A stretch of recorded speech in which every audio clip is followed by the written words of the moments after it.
Qu'est-ce qui se passe encore? Je sais pas, j'ai entendu un hurlement. Ah, j'entends rien. Ah, c'est fini maintenant. Il y a l'auto qui a démarré. L'auto? Faudrait peut-être qu'on aille voir. Mais qu'est-ce que ça peut bien être au beau milieu de la nuit? D'abord, quelle heure il est? 1h30. Ça, c'est madame. Écoute, Willy, c'est pas normal. Oui? Mais j'arrive tout de suite. Il faut que j'y aille.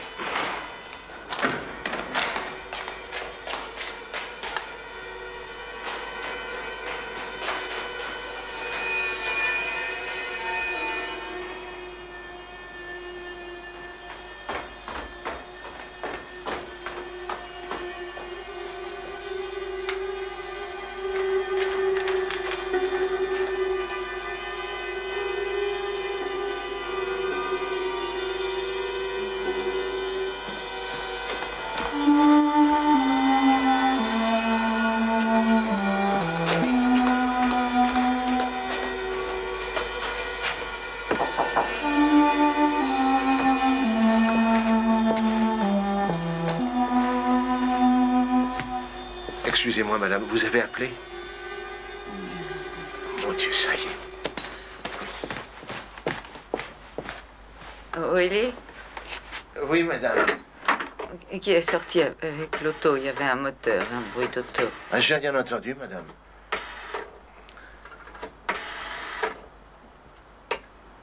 J'appelle de chez Enerscheid. Oui, docteur. Mais je crois que c'est encore une attaque. Des gouttes en attendant. Bon. Oui, oui, je vais ouvrir le portail. Oui, merci.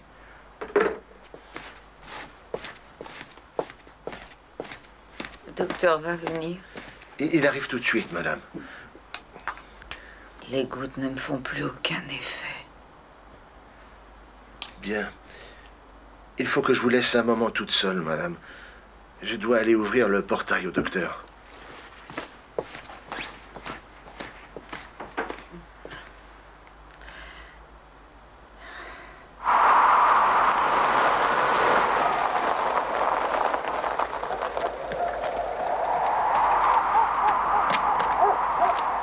Bonsoir, docteur. C'est grave? Bon, c'est comme d'habitude. Je prends votre sacoche, docteur. Merci.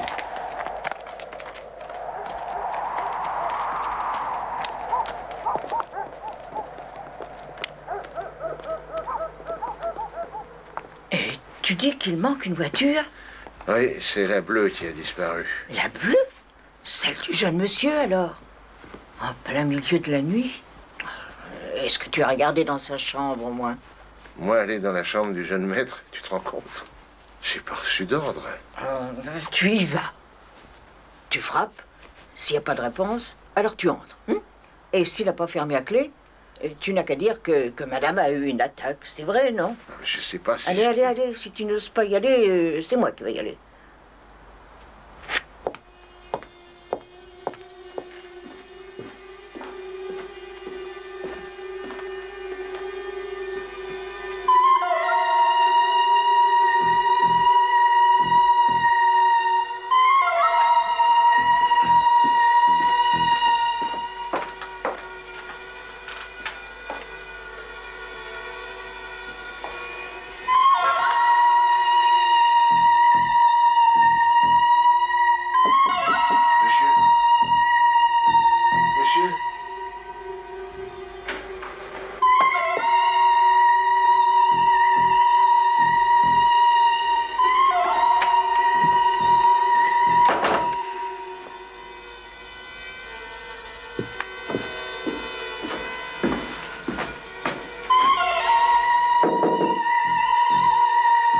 Mademoiselle.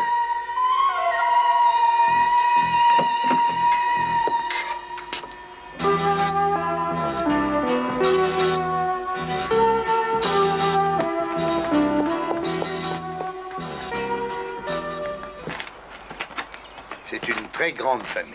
Ah oui, grande? Non, c'est pas parce qu'ils ont eu beaucoup d'enfants qu'on les appelle une grande famille. C'est une vieille famille. Enerscheid. T'as entendu parler? Ah non. Tu devais être trop jeune sans doute. Une très noble famille. C'est à nous, ces voitures? Mais après ce qui s'est passé cette nuit, il y a pas mal de monde. Notre voiture, le service des empreintes et les voitures de police. Oh, le pauvre gaz. Le grand conseiller du commerce, Hennerscheid. Un de mes oncles était expert comptable dans sa société. L'entreprise a disparu depuis, mais la famille est bien là. Et l'argent est bien là, lui aussi. Le jeune docteur Hennerscheid, il se trouvait dans ce bar cette nuit-là? Oui, c'est bien ça. T'as des témoins, toi? Mais ça n'a pas été évident. Quand vous débarquez à 5 h du matin chez les gens avec une carte de police, vous n'êtes pas très bien reçu. Ah, bah ça, c'est les joies du boulot. Monsieur le commissaire. Ah, bonjour, monsieur Pelletz. Bonjour, commissaire. Eh ben, pour vous aussi, la nuit a été courte. Ah oui, on vous attend, monsieur.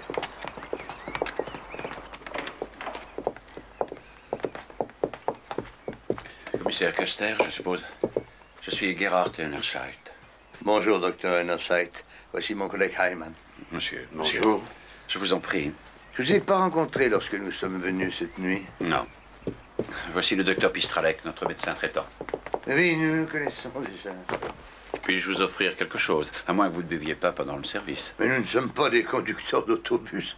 Nous n'en refusons pas de boire un verre, voyez-vous. Volontiers, prenez place. Willy, sers à boire à ces messieurs. Pardon, est-ce que ces messieurs sont des policiers? Oui. Vous les avez rencontrés la nuit dernière. Oh, il y avait tellement de monde. Ah oui, maintenant je m'en souviens. Est-ce que madame votre mère est au courant de l'accident? Non. Le docteur Pistralek nous a formellement interdit d'avertir ma mère, dont malheureusement l'état de santé actuel est extrêmement grave. N'est-ce pas, docteur? Pardon, qu'est-ce qu'il y a? Je parle de maman. Ah oui, évidemment, non, il faut pas l'avertir, sous aucun prétexte. Mais elle a bien dû entendre quelque chose cette nuit. Il y a eu tellement de monde, le bruit des voitures, les va-et-vient, tout ça. Non, elle n'a rien entendu. Le docteur lui avait administré un puissant somnifère. Eh bien, voilà qui ne va pas faciliter l'enquête. Le témoignage de votre mère est capital, vous vous en doutez bien. Vraiment, ça pourrait la tuer, monsieur. Mais calmez-vous, docteur, n'ayez pas d'inquiétude. Nous avons fait croire à ma mère que la nuit dernière, Louise a été prise d'une attaque de colique néphrétique, qu'elle est gravement malade et qu'on l'a emmenée à la clinique.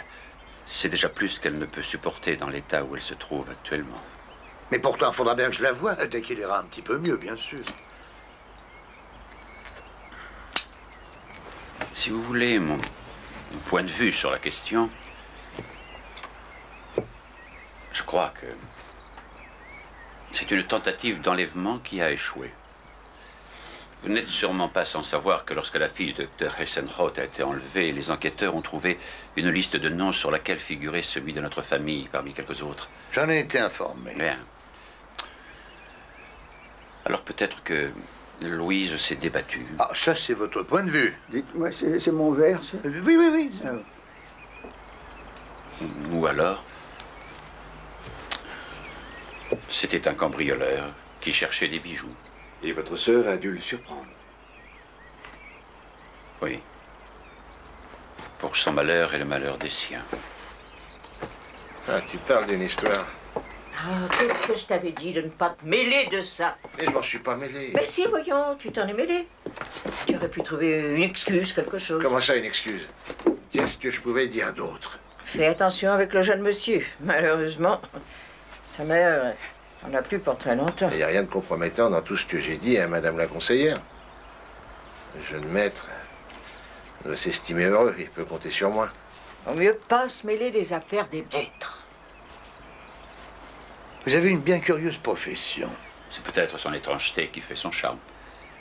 Mais revenons à la nuit dernière. Vous n'étiez pas là quand le malheur est arrivé? Non. Si je n'étais pas reparti, j'aurais peut-être pu l'éviter. Vous sortez souvent à 1h30 du matin? Enfin, est-ce que ça fait partie de vos habitudes? Certaines personnes vivent plutôt pendant le jour et d'autres pendant la nuit. Je suis plutôt de la nuit. Par exemple, hier, j'ai travaillé jusqu'à 1h10. Et puis vous avez éprouvé le besoin d'aller au bar Ève. Ça n'a pas été très compliqué à trouver. D'ailleurs, vous êtes un habitué du lieu. La chose est connue de tout le monde. Et mon collègue s'est assuré que vous étiez vraiment dans ce bar. C'est curieux, mais j'ai l'impression que vous me soupçonnez. J'y étais bien, en effet. Votre valet de chambre au maître d'hôtel m'a dit qu'il a entendu démarrer votre voiture juste après le cri. Il a dit ça. Oui, il a dit ça. Peut-être que c'était celle du meurtrier. Peut-être. En effet, c'est peut-être ça. Mais tôt ou tard, voyez-vous, vous serez obligé de dire à madame votre mère la terrible vérité. Cette perspective, vous vous en doutez, commissaire, me glace d'effroi.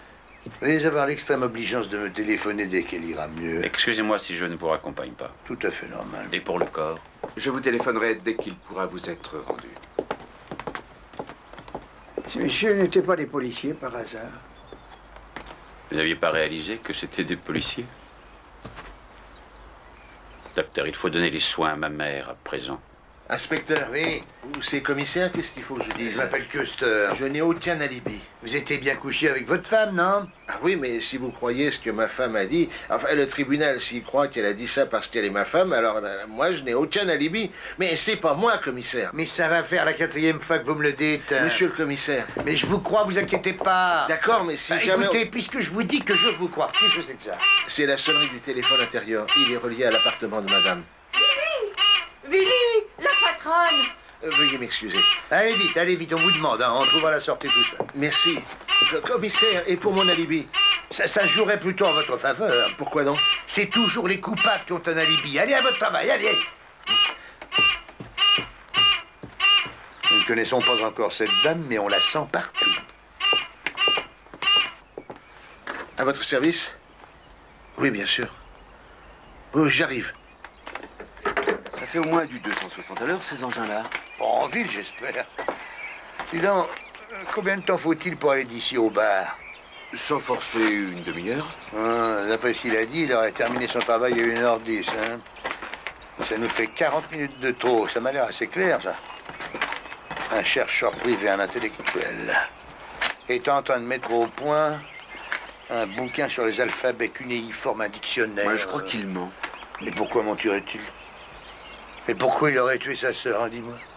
Ben, il est célibataire, elle était célibataire, il est le seul héritier maintenant. Avec tous les millions qu'ils ont, il y en a assez pour tous les deux.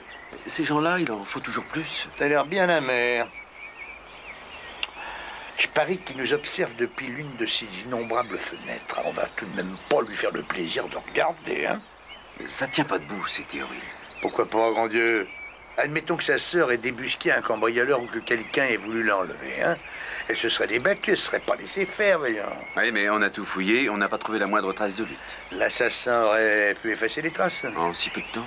Mais comment sais-tu qu'il avait si peu de temps entre le moment où la femme du concierge a entendu le cri de la victime et le moment où son mari a découvert le corps? Il dit qu'il s'est passé de 12 à 15 minutes. C'est là que le docteur Enerscheid et sa Maserati se sont envolés. Maman, est-ce que tu m'entends? Maman? Non, mais les médicaments que je lui ai donnés ont dû faire leur effet. Bon, vous irez chercher ceci à la pharmacie. Oui. Willy. Est-ce que c'est... Willy. C'est moi, madame. Ma mère veut te parler. Seule. Je suis là, madame. S'il y a des appels, passez-les-moi au restaurant. Oui, je suis le concierge. Un instant, madame, je vais regarder. Une grosse enveloppe sans adresse dessus. Excusez-moi, vous avez une lettre. Enfin, qu'est-ce que c'est? Qui êtes-vous? Qui a bien pu mettre cette grosse enveloppe dans mon casier? Allô, le standard? Passez-moi à la police. Alors, c'était vous. Et vous mettez des choses dans mon casier sans que je le sache. Nous ne pourrons plus attendre, monsieur Enerscheid. Vous dites qu'elle a passé une bonne nuit. Est-ce qu'on pourra lui parler aujourd'hui? Un instant, je vous passe le commissaire Custer. Oui, docteur. Vous avez pu parler à madame votre mère? On ne peut pas attendre davantage, mon cher docteur. La dépouille mortelle de votre sœur va vous être rendue. Il faudra préparer les funérailles. Pour moi, c'est ce playboy. Passe ses nuits à faire un dictionnaire que personne ne lira jamais. Ensuite, il va traîner dans les bars. Il doit dormir le jour. C'est pas parce qu'il dort le jour que c'est le meurtrier. Excusez-moi, docteur. Oui. Oui, un instant. Patientez un petit peu. Hein. Je suis en ligne. Merci. Alors, docteur, vous m'appelez le plus tôt possible. S'il vous plaît, ne tardez pas trop. C'est extrêmement important. Je vous remercie. Allez, j'écoute. C'est un petit jeune qui débute chez nous. Il n'est pas encore au courant. La famille Hennerscheid est de nos habitués. Et depuis hier, tous les journaux en parlent. Pourriez-vous libérer le petit Groom juste une demi-heure?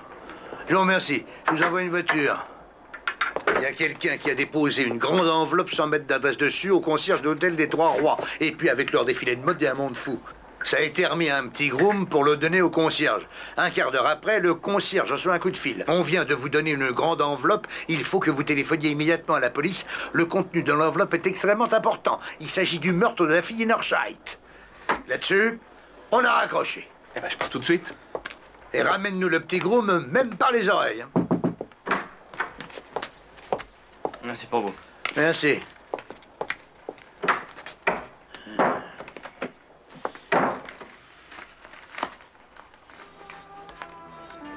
Ah, c'était une belle fille, hein.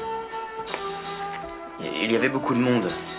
Puis de l'un à l'autre, quelqu'un a fait passer une enveloppe en disant comme ça, c'est pour le concierge, il est au courant. C'était un homme ou une femme qui vous a remis l'enveloppe? Ah, ça, je ne saurais pas vous le dire. Avec tout ce monde, je ne voyais que des chapeaux les uns à côté des autres. Si vous voyez tout ce qui se passe depuis une semaine... Enfin, quand même, j'ai vu la main avec le gant, l'enveloppe et des grandes lunettes noires. Remettez ça d'urgence au concierge, il est prévenu. Puis elle a disparu. Et ça, qu'est-ce que c'est? Des photocopies. Je peux rien en faire. On va vous ramener à l'hôtel tout de suite. Merci beaucoup. Faites monter Aldorf. L'écriture secrète? Des hiéroglyphes? Monsieur le commissaire? Conduisez ce jeune garçon à l'hôtel des Trois Rois, s'il vous plaît. Je vous remercie beaucoup. Et saluez le concierge pour moi. Merci. Au revoir. Écriture codée des hiéroglyphes, on dirait. Hein? Comment appelle-t-on ces caractères? Cunéiforme? Exact. Où employait-on cet alphabet? À Babylone? Et dans d'autres pays, dans la Syrie. Et qui est spécialiste des études sur la Syrie? Le docteur Gerhard Hennerscheid. Vous pensez que c'est lui qui a envoyé ça? Et si c'est lui, pourquoi tout ce mystère? Et alors, admettons qu'un graphologue étudie ce texte qui est manifestement écrit à la main. Ce graphologue pourrait-il trouver qui écrit ces pages, bien que ce soit des hiéroglyphes? Peut-être que les services centraux de la police pourraient nous aider. Tu peux faire ça, s'il te plaît? Et Gert, des boutiques qui photocopient, il y en a combien ici? Je dirais une centaine environ. Je crois qu'il va falloir aller demander à chaque magasin. Hein? Ouais. Tiens. Moi? Tu le feras très bien. Mais donne-le d'abord au service des empreintes. Une commande de ce genre n'a pas dû passer inaperçue. À plus tard. Oui, qu'est-ce que t'as? Ça ne sera pas un travail facile. Vous en êtes consciente? Le métier d'infirmière est très difficile. Oui. Il y a eu dans cette maison, enfin, dans cette famille, une terrible tragédie. Le meurtre Hennerscheid. Vous savez? C'était écrit dans tous les journaux. Oui, malheureusement, je n'ai pas pu éviter cela. Donc, vous savez. Mais ma mère n'est pas au courant. Mais que dites-vous à votre mère quand elle demande où est votre sœur? Vous devez savoir que les personnes âgées sont difficiles à tromper. Il a bien fallu lui dire que Louise était tombée gravement malade et qu'on avait dû l'hospitaliser d'urgence. Mais ça ne durera pas éternellement. Bien sûr, je le sais bien, mais vous... Maman, tu étais là. Qui est cette jeune femme? Ta nouvelle infirmière. Elle s'occupera de toi. Le docteur Pistralek nous l'a recommandé. Bonjour. Bonjour. Comment vous appelez-vous? Je m'appelle Karine. Bien. Pourquoi ma fille ne s'occupe pas de moi? Maman, tu dois aller te reposer maintenant. Non, je me sens très bien, mon fils. Je veux savoir ce qui se passe avec ma fille. Maman, nous t'avons déjà dit qu'elle est à la clinique. Oui. Vous m'avez dit qu'elle est très malade, qu'elle est très gravement malade. Elle est morte. Mais qu'est-ce que tu dis là? Avouez-le, elle est morte. Je le sais qu'elle est morte et depuis longtemps. Vous mentez tous. Je veux lui téléphoner. C'est formellement interdit qu'on lui parle. Je veux aller à la clinique pour lui parler. Billy, mademoiselle, Elle est morte. emmenez-la. Laissez-moi lui parler. Elle est morte.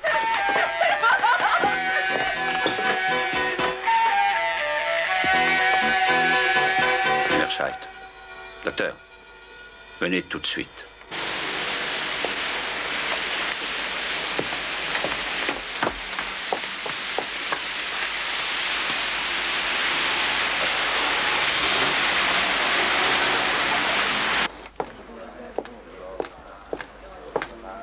Pas plus d'une dizaine, rien que les proches parents. Vous êtes au bureau actuellement? Bien, mademoiselle Karine.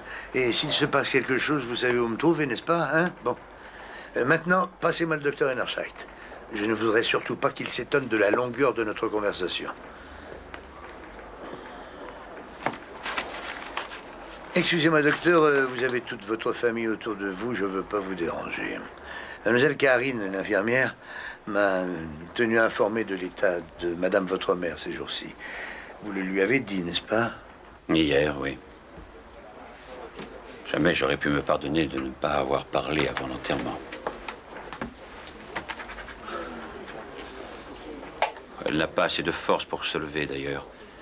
Elle ne s'est pas jointe à la famille. Elle se repose toute la journée, les yeux fermés. Il n'y a donc aucune possibilité d'avoir un entretien. Écoutez, docteur, je vous laisse quelques jours de répit après l'enterrement. Ensuite, il faudra qu'on se parle. Bien. Alors, à bientôt, docteur. T'as trouvé les empreintes? J'en ai beaucoup, mais aucune ne correspond à ce qu'on a. On en trouvera peut-être en persévérant. Et les services généraux? J'ai perdu mon temps. Personne ne connaît l'écriture cunéiforme. Eh ben, vois-tu, ça ne m'étonne pas du tout. J'en ai interrogé 47. J'ai montré la photocopie partout, rien. Il te reste combien? Ça doit faire une 50aine. Vous permettez que je boive un verre? Finis d'abord ton travail. Est-ce que vous verriez un inconvénient quelconque à ce que je me fasse aider par quelques gars? Si t'arrives à en trouver. J'ai enfin trouvé quelqu'un capable de déchiffrer les caractères cunéiformes. C'est indiqué par la bibliothèque municipale. Dans les deux services que j'ai interrogés, on m'a recommandé le même. Expert en la matière. Vous voulez savoir qui? Dr. Enerscheid. Ah oui, celui-là, on peut pas l'embaucher. À force d'insister, ils ont fini par en trouver un autre, un certain Soliman Ludovic. On m'a dit qu'il était étonnant. Il habite rue de l'Académie. Et lui peut comprendre tout ça? Mais il est d'accord pour essayer. Que ça? Ah, c'est le professeur Peterson. Mais oui, je le connais, c'était un chercheur à titre privé. Il est en train de faire un bouquin sur l'alphabet cunéiforme. Ah non, j'ai pas à prendre son nom, je vois très bien qui c'est. Qui siffle dans cette maison. Quelqu'un siffle? Oui, j'ai entendu quelqu'un siffler. C'est toi, mon fils, qui a sifflé? Oui. Pourquoi? C'est toi qui as sifflé. Je suis désolé, maman. Vraiment, je ne pensais pas te déranger. Ça ne me dérange pas du tout. Mais tu es dans une maison en deuil. Tu l'as oublié, peut-être. Pardon. Pourquoi t'es-tu habillé d'un smoking? Je voulais te souhaiter une bonne nuit. Je vais à l'opéra. Riccarelli chante dans Don Carlos. Ta jeune sœur est à peine enterrée et tu oses aller à l'opéra. Enfin, maman... Je n'arrive pas à y croire. Il ne reviendra pas à la vie si je ne vais pas à l'opéra. C'est honteux, vraiment honteux. Ça ne sert à rien de t'énerver, maman. La dernière fois, tu as emmené Louise, vous êtes allés à l'opéra tous les deux. Oui. Mais ce soir, à côté de toi, sa place restera vide dans notre loge. Maintenant qu'elle est morte. Je pense que Louise serait d'accord, tu sais. Il faut que j'y aille. Bonne nuit, maman. Bonne nuit, mademoiselle. S'il y a quelque chose, à l'opéra, loge numéro 1 au promenoir.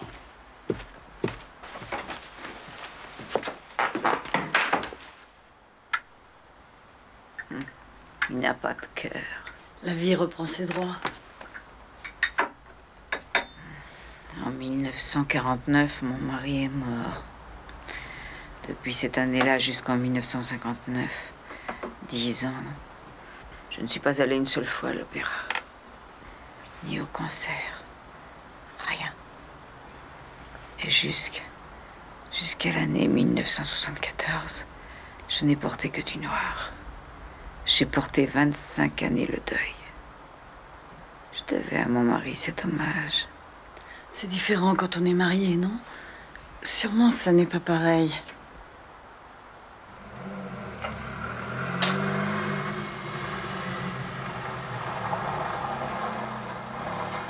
Il a osé partir.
Dieu, madame, mais que faites-vous? C'est la porte. Elle vient de s'ouvrir. Qu'est-ce qui vous manque? Est-ce que je peux vous aider? Non, non, non, non, non, laissez-moi.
Madame.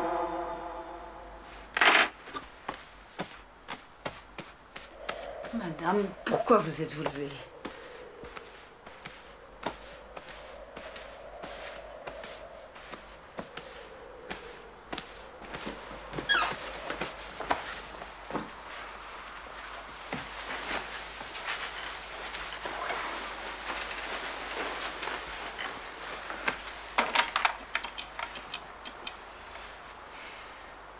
Madame Pels, dites à Willy qu'il ouvre tout de suite le portail.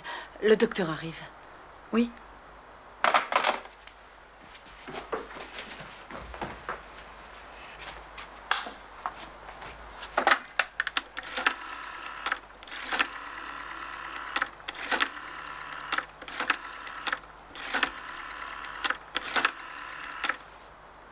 Docteur Pistralek?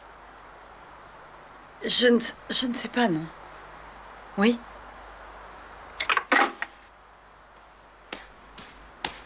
Le docteur arrive tout de suite.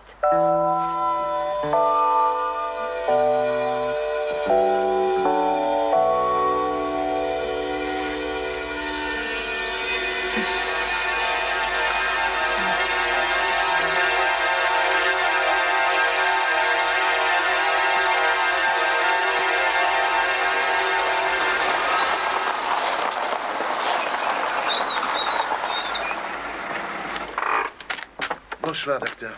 Bonsoir, Willy.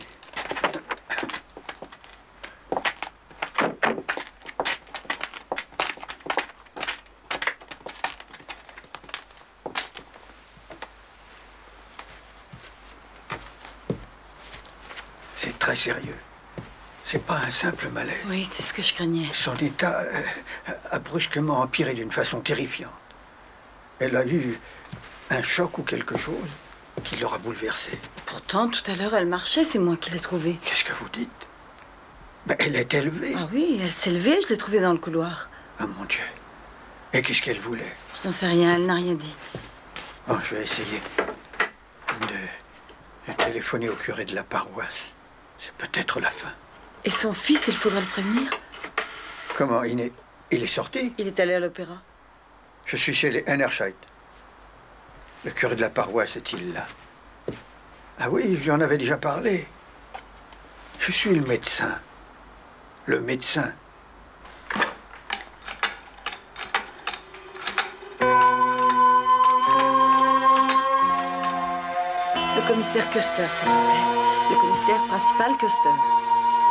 C'est l'infirmière, monsieur le commissaire. Oui, je donne les soins à madame Enerscheid. Oui, son état s'est aggravé subitement. Willy, descendez tout de suite, monsieur le curé ne va pas tarder à arriver. Oui, docteur. Oui, c'est grave. Non, le docteur Enerscheid est à l'opéra. Loge numéro 1, Promenoir.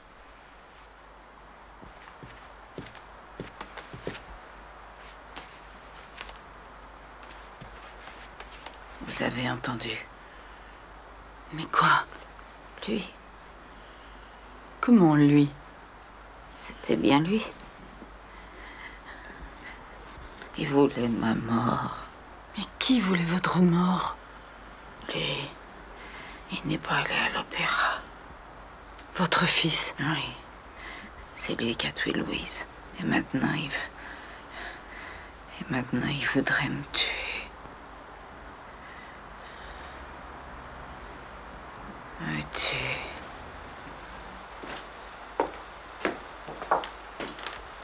Madame, voilà monsieur le curé. Bonjour, chère madame.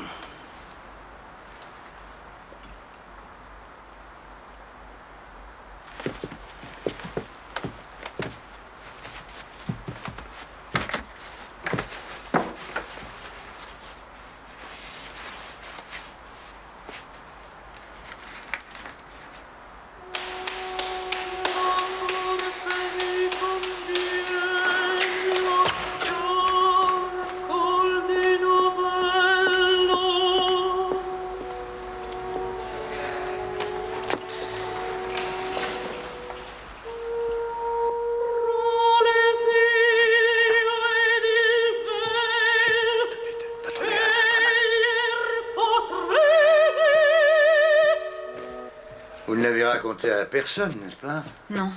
C'était peut-être dans son délire, elle avait beaucoup de fièvre. Ayman ne devrait pas tarder. J'ai pensé qu'il fallait absolument que je vous le dise.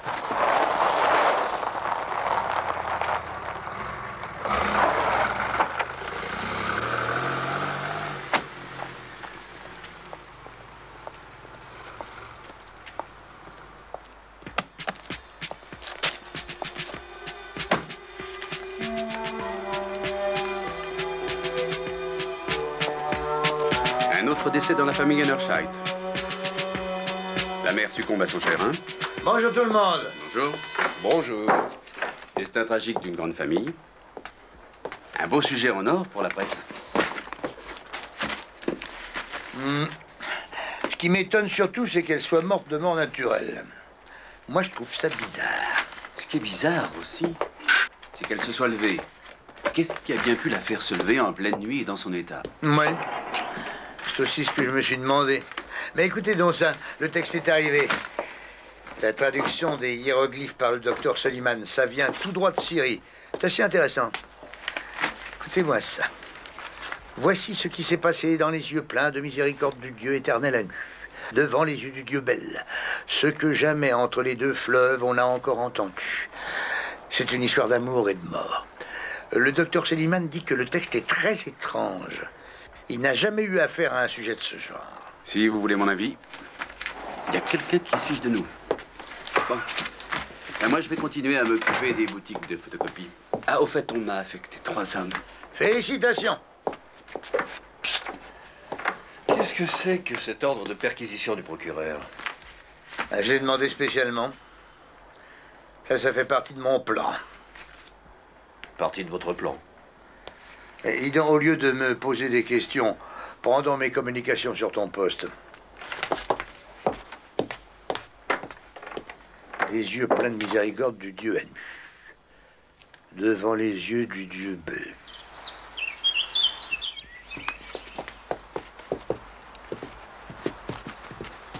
Bien, je pense que tout le monde est là.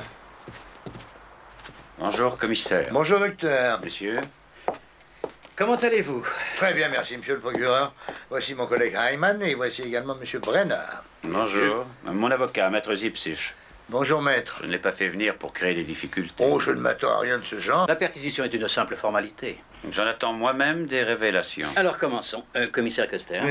Oui. Docteur Enerscheid, acceptez-vous que la perquisition commence par les affaires personnelles de madame votre mère? Naturellement. La chambre de ma mère est par là.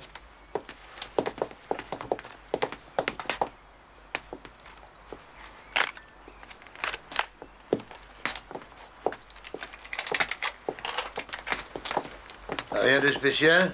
Non, rien de spécial. Je pense que cela suffit. Oui. Vous voulez voir le salon?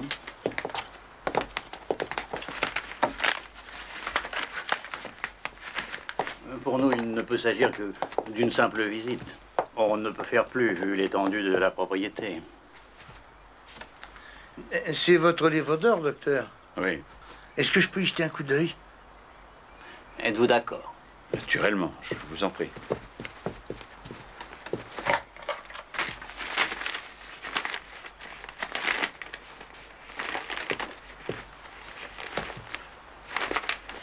À quelle date votre père est-il mort, docteur?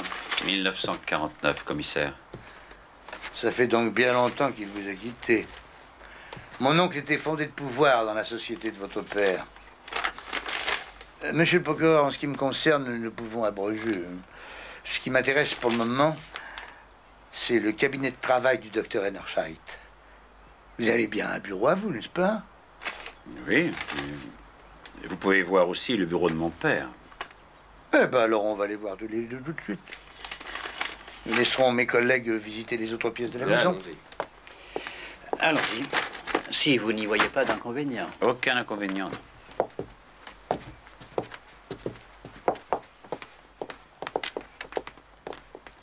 Voilà donc le cabinet de travail de mon père. Rien n'y a été touché depuis le jour de sa mort. Ma mère le voulait ainsi. Elle gardait la clé sur elle jour et nuit. Monsieur Pels était seul autorisé à y pénétrer une fois par semaine pour épousseter et aérer. N'est-ce pas, Willy? C'est bien cela, docteur.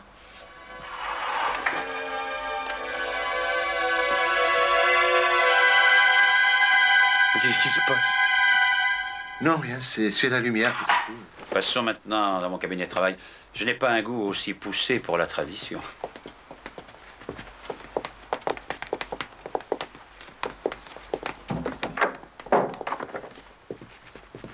Bonjour, mademoiselle Karine. Bonjour, commissaire.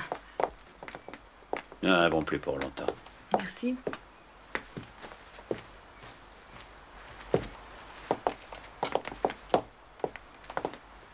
Vous connaissez l'infirmière? Mais oui, je le connais.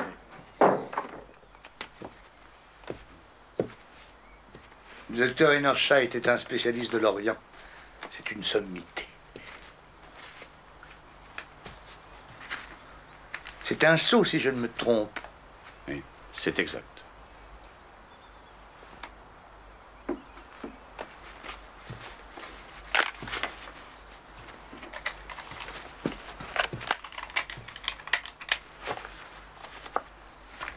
Ce sont des hiéroglyphes. Un texte inconnu, on dirait. Vas-y. Ce qui s'est passé devant les yeux, plein de miséricorde, du Dieu éternel à nu. Devant les yeux du Dieu bel. Voici ce que jamais, entre les deux fleuves, on a encore entendu. Vous savez lire cela? Pourquoi pas vous? C'est absolument fascinant, docteur. Écoutez, me permettez-vous de vous l'emprunter? Je vous le rends dans moins d'une heure. Je n'en reviens pas que vous puissiez traduire ce texte. Merci. Brenna, prends ce texte et porte-le avec le plus grand soin à la photocopie. Ramène-le sans faute une fois terminé. Hein?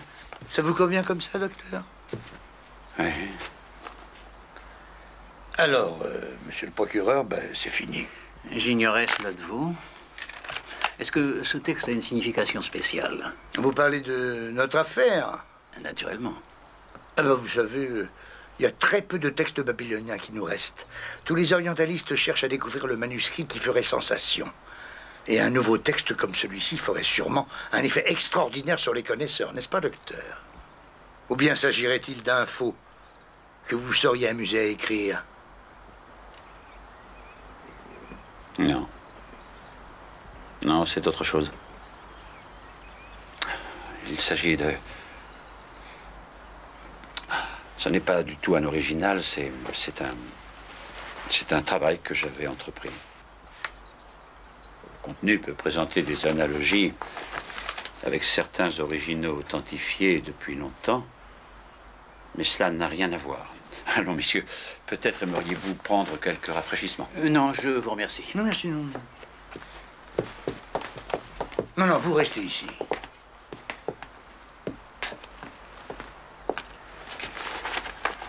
C'est bien cela que vous étiez surpris de ne pas trouver sur le bureau du défunt monsieur Enerscheid. Je ne comprends pas, il était toujours sur son bureau. Vous ne direz rien, vous m'entendez? Vous allez descendre, servir comme si de rien n'était. Pas un mot de tout ça, d'accord? Venez par ici. Déposez cet objet au service des empreintes.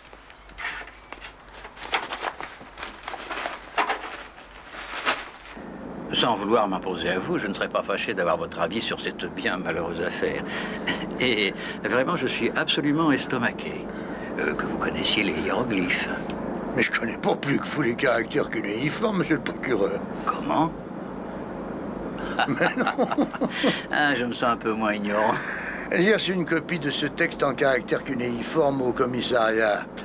Alors je l'ai fait traduire par un certain docteur Suleiman Ludovic, et puis je l'ai appris par cœur. Ce Ludovic dit que ces caractères ne ressemblent pas aux écritures syriennes originales. Ils sont nouveaux. La calligraphie en est très belle, et d'après lui, la personne qui l'a faite peut en être très fière. Attendez, Custer, si vous pouviez me laisser en face. Je suis à 2 pas de chez moi. Oh, oui, bien sûr, voyons. Arrête-toi ici, hein.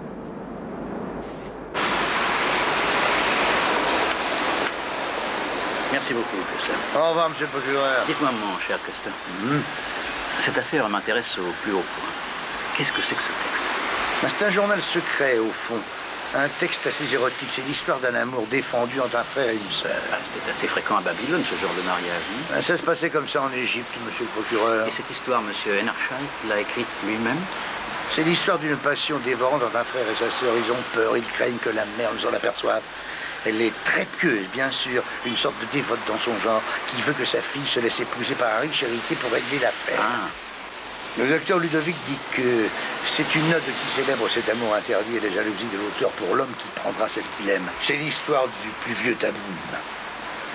Pour finir, dans le texte qui clôt le manuscrit, cet amour va pousser le frère à vouloir tuer sa sœur. C'est comme un mandat d'arrêt contre le docteur Enerscheid. À cause d'un texte en hiéroglyphe, monsieur Custer, vous êtes sûr? Ça va nous emmener encore plus loin.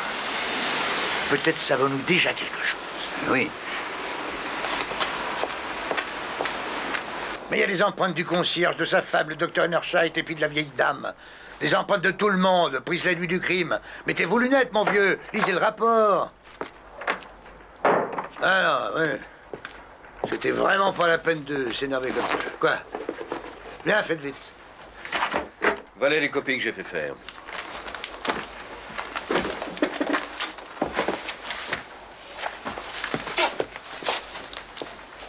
C'est la même chose? Ben, naturellement. T'as vu la tête du docteur Enerscheid? T'as vu de sa tête quand j'ai fait semblant de pouvoir traduire son texte?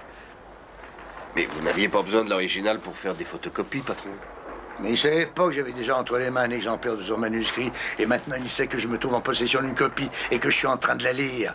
Et maintenant, je me demande ce qu'il va faire. On va tout savoir par le coupe-papier, aujourd'hui, dans quelques heures. Le docteur Enerscheid est le meurtrier, selon vous? Écoute, au point où nous en sommes et dans l'état actuel de notre enquête, son texte, je le prends pour un aveu. L'aveu de son histoire d'amour avec sa sœur. Cette histoire a un seul témoin. Ce texte babylonien écrit à la main en hiéroglyphes. C'est place Amélie, patron. Au coin, juste à côté de l'académie. On l'a trouvé, ça y est. Alors, tu vois bien, c'est la persévérance. La personne qui a porté le manuscrit, qui c'est? La fille qui s'occupe du magasin s'est très bien souvenue du texte. Elle m'a donné un signalement précis. Si ça, c'est pas le signalement du factotum nommé Willy, alors là, je me fais moine. Mais en effet, ça en a tout l'air. De toute façon, j'avais l'intention de le convoquer, celui-là. Écoute-moi bien, Gert. Tu vas repartir immédiatement. Tu dois certainement te souvenir du livre d'or dans le salon, là. C'est une pièce capitale pour notre affaire. Pourquoi est-il si intéressant, ce bouquin? La liste des invités, bien entendu. Je me suis aperçu en le consultant que les Enerscheid, jusqu'à il y a 4-5 ans, avaient une vie très mondaine. Tous les mois, une réception importante, plusieurs centaines d'invités à chaque fois, au bas mot, au moins. Et même après la mort du père. Et tout à coup, plus rien. Le désert absolu. Plus rien. Et d'après vous, la liaison entre le frère et la sœur daterait de cette époque? Ça pourrait bien être ça. Et au cours de l'année passée, une seule signature, le nom d'un certain Berthold Baron Redinger, le 4 mai. Il était seul? Il était seul à être invité, c'est ça. Et puis plus rien. Aucun autre invité depuis ce jour-là. Sauf maintenant la liste des proches parents qui sont venus se joindre pour l'enterrement de Louise Enerscheid. Tu iras voir ce Berthold Baron Henninger. Quant à moi, je vais aller faire quelques petites visites de mon côté. Au revoir. Je serai de retour en fin d'après-midi. Très bien, entendu comme ça. J'ai été bouleversé quand j'ai appris la mort de Louise Enerscheid. Bouleversé. Vous la connaissiez bien? Oh, en fait, je la connaissais à peine. D'après ce que je sais, vous avez bien été invité le 4 mai. Certainement. Si c'est cela que vous voulez dire. Oui, je la connaissais. Je la connaissais de vue. Sa voix, sa silhouette... enfin, si connaître quelqu'un c'est cela, alors oui, je la connaissais. Mais je ne l'ai guère approché. Et son frère? Son frère de la même façon. Avez-vous eu avec Louise Enerscheid une aventure? Monsieur, vous devenez indiscret. Si vous voulez nous aider à élucider cette triste affaire, il faudra me laisser poser des questions indiscrètes. Qu'est-ce qui vous dit que je désire vous aider? Bon. Au cours d'une soirée, j'ai fait la connaissance de Louise Enerscheid. Nous avons parlé de choses et d'autres. Elle, son frère et moi, nous avons discuté comme on peut discuter. Et puis ils m'ont invité chez eux. Le 4 mai, en effet. Comment était-ce? Comment c'était? Je me souviens de ce souper avec horreur. C'était comme si je me trouvais seul avec Louise, assis entre deux sinistres marionnettes, servi par une troisième marionnette en gants blancs. Tout était mort, comme enfoui sous la cendre.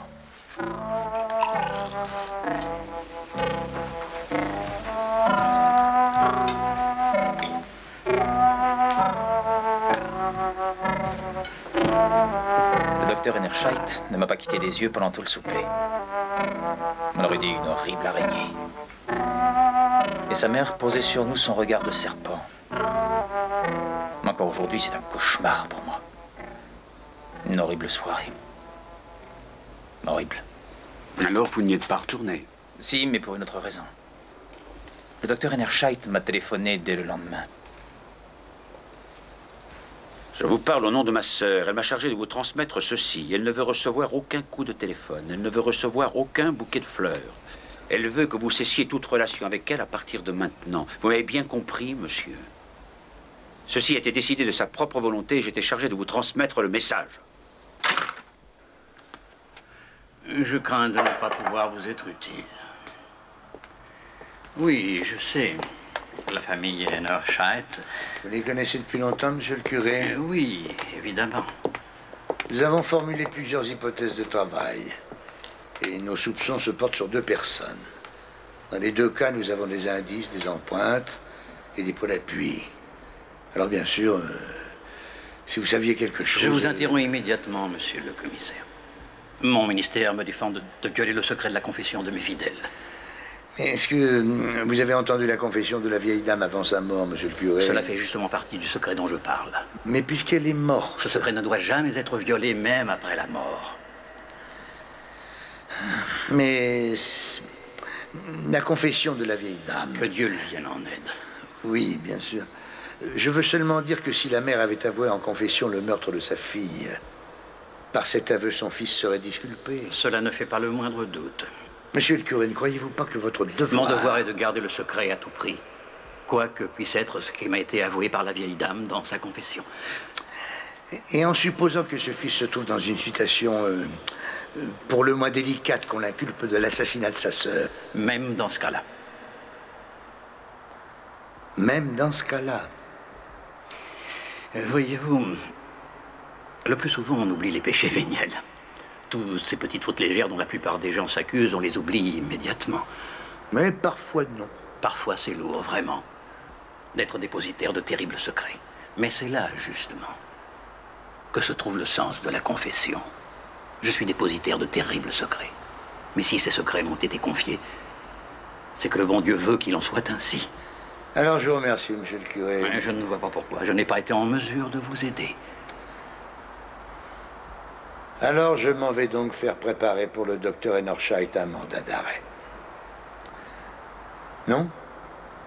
Vous connaissez comme moi votre devoir, commissaire.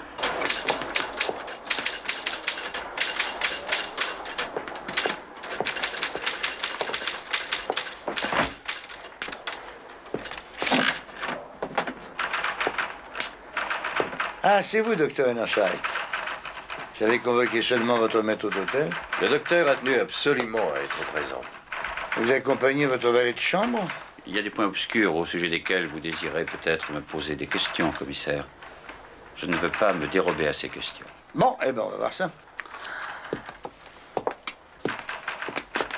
Vous avez été incapable de me garder le secret, vous. Bon, allez, maintenant, asseyez-vous, asseyez-vous. Qu'est-ce que tu tapes là, Gert? Je tape toute la déposition que nous a faite M. Riedinger. Ah oui, la déposition.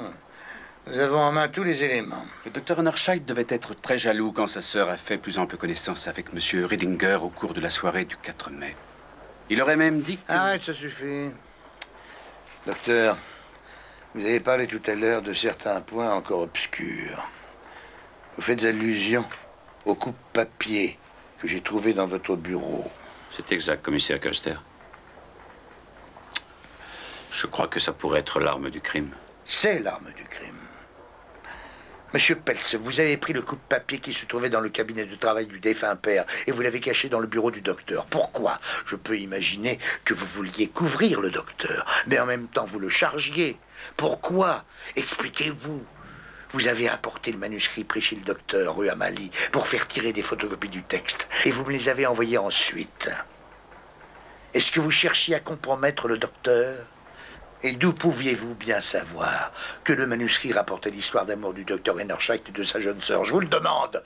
Vous ne connaissez pas les hiéroglyphes. Tu as vraiment fait ça, Willy? Oui. Mais c'était parce que madame... Docteur, si j'ai fait tout ça, c'était pas pour vous faire du tort.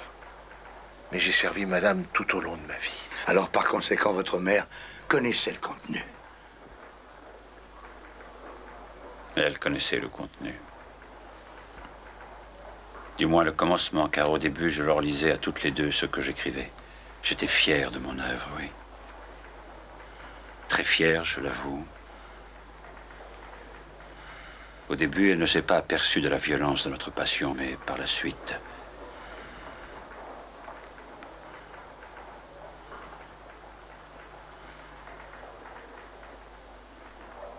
Elle voulait nous séparer de force, en nous déshéritant. J'ai ici le rapport des chimistes sur le coupe-papier. Ils ont trouvé sur ce coupe-papier des traces de sang. On voit qu'on a essayé de le laver plusieurs fois, mais il en reste suffisamment pour pouvoir constater la présence de ces traces. Et le groupe sanguin est le même. Ce n'est pas tout, il y a autre chose. Parmi les empreintes relevées, il y a celle de votre mère.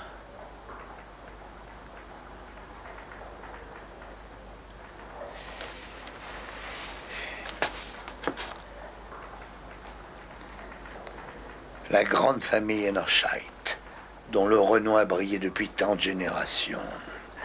Tout cela s'est trouvé brusquement plongé dans ce qui était pour elle la honte. Et le jour où elle a vu cela, elle n'a pas pu en accepter le déshonneur. La vieille dame n'avait plus qu'un seul but, à tout prix effacer cette souillure, laver ce péché. Et c'est pour ça qu'elle a assassiné sa fille. Oui. Et son fils devait être puni de sa faute pendant toute sa vie, d'où les photocopies qui nous ont été envoyées.